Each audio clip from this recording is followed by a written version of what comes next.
José Ángel Quintero Weir, o Weir, Uy, Weir, que así es como se pronuncia, es un, es un sujeto que descubre eh, su, su pertenencia después de haber sido formado en la escuela pública. Este, en principio por los jesuitas y posteriormente por la educación pública del Estado venezolano.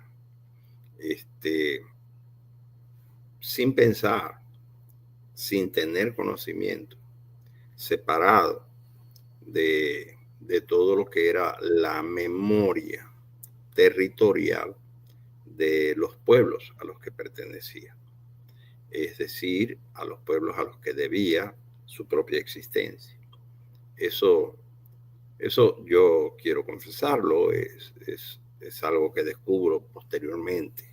Es decir, yo no nací sabiendo quién soy, sino que descubro quién soy después de haber sido deformado por lo que no era. Y, y eso es fundamental, importante entenderlo, porque es lo que me hace ahora ser lo que soy y lo que puede expresar para muchos, en el sentido de que yo puedo hablar ahora como un académico, pero al mismo tiempo puedo hablar con mis hermanos en los términos en que los hermanos hablan. Y estoy hablando de dos pueblos. El pueblo Añú, el pueblo Guayú, son pueblos emparentados. Ambos son de origen arahuaco.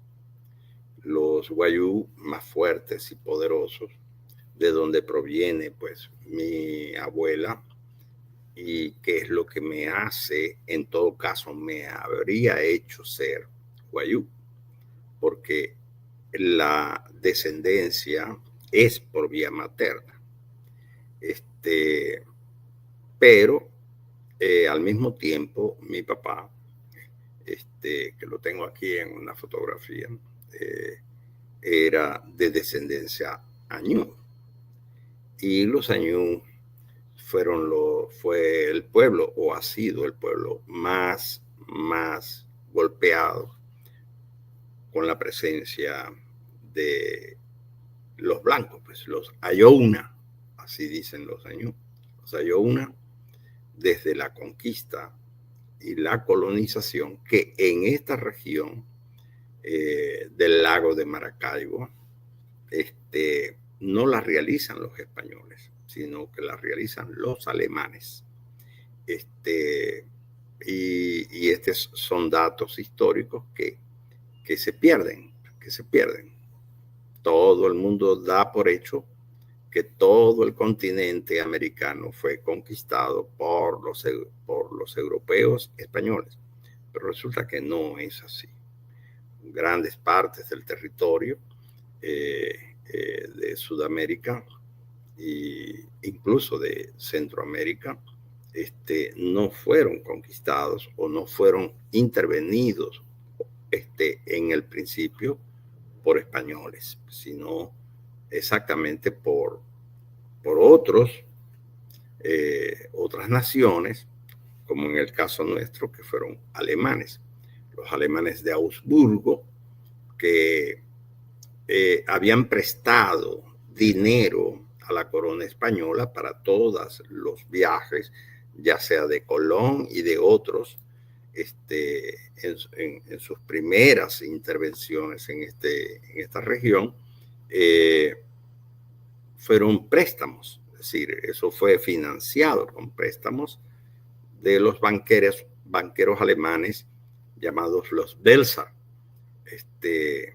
y que posteriormente cobraron pues la deuda externa de los reyes españoles, y que España pues pagó mediante espacios territoriales que por supuesto no les pertenecían, pero que fueron entregados como, bueno, este pago es con este territorio, tú lo explotas por un tiempo, creas pueblos, creas calles, creas ciudades y luego te tienes que ir porque ya se acabó el tiempo.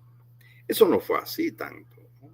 En todo caso, esta región del occidente del actual Venezuela, que nace ese nombre colonial, es importante también señalar, es un nombre colonial creado no por ni por los conquistadores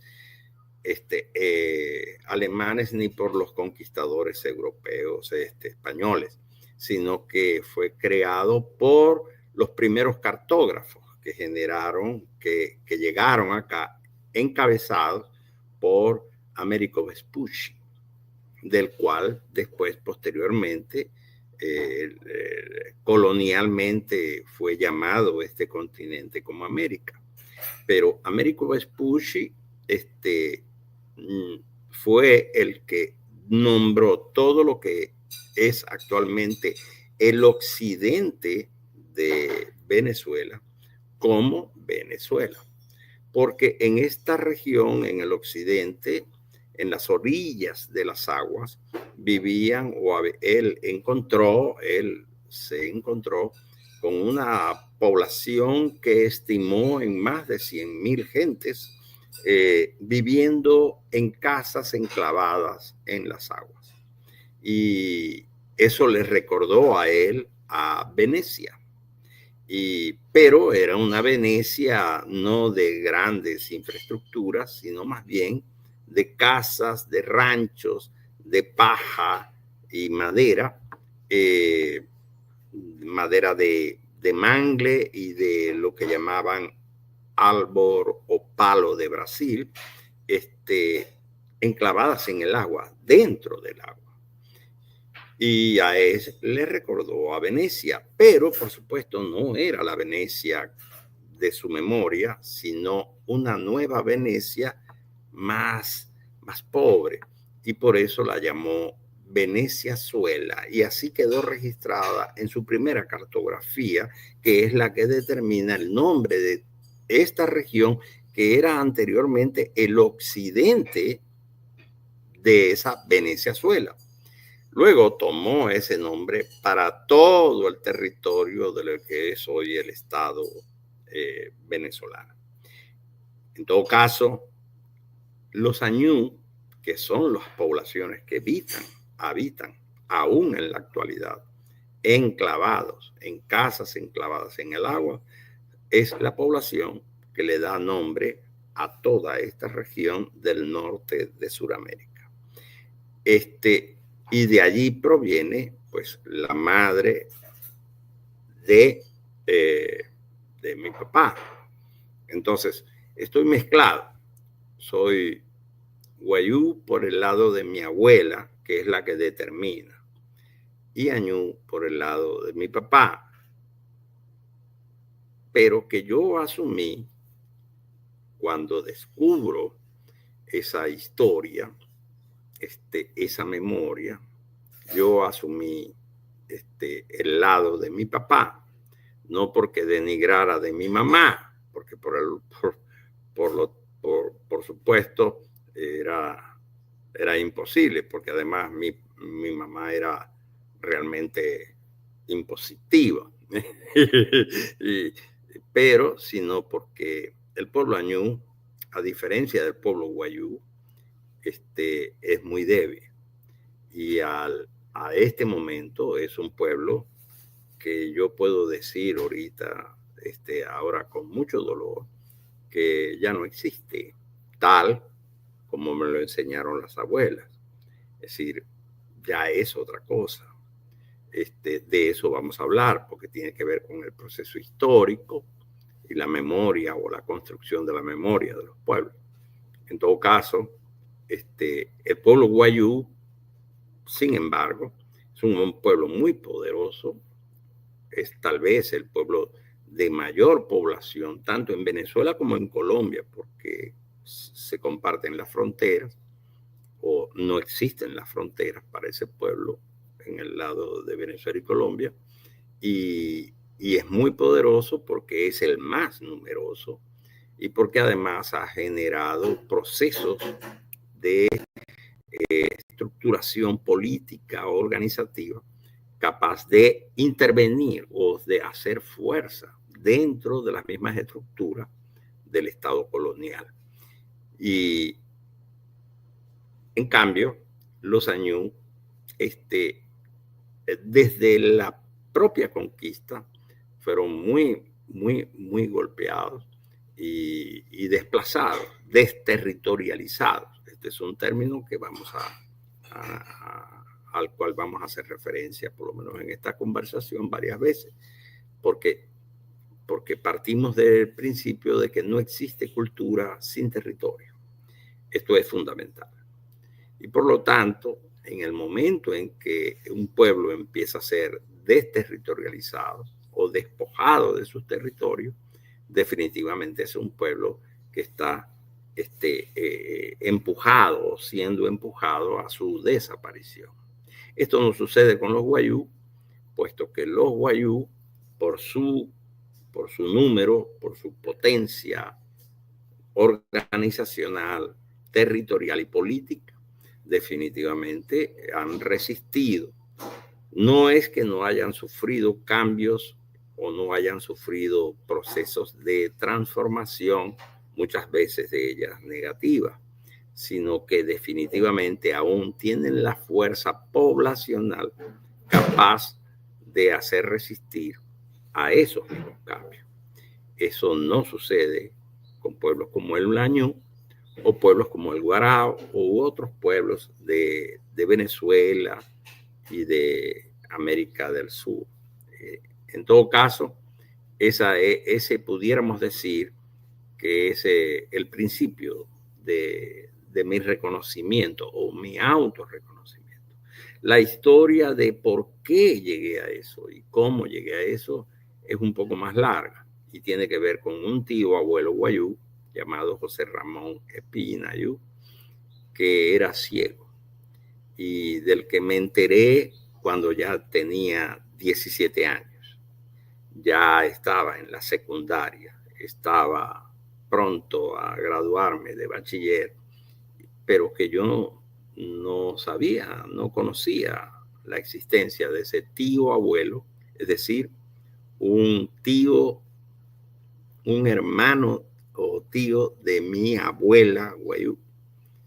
Ese tío abuelo nunca habló castellano. Siempre habló guayuna, y que es la lengua de los guayú, pero que nació ciego.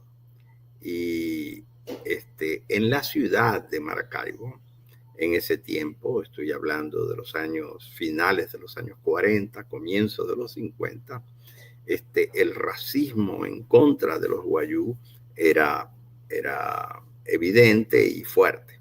Y este abuelo o tío abuelo, José Ramón, venía a visitar a mi abuela, pero andaba con un bastón. Y los niños de los alijunas, de los blancos, lo burlaban, lo maltrataban, le pegaban, y como era ciego, pues él no veía quién lo estaba maltratando, pero se violentaba y entonces lanzaba bastonazos a ver a quién golpeaba, hasta que un día golpeó a uno de esos muchachos y le abrió la cabeza. Y entonces lo mandaron a la cárcel.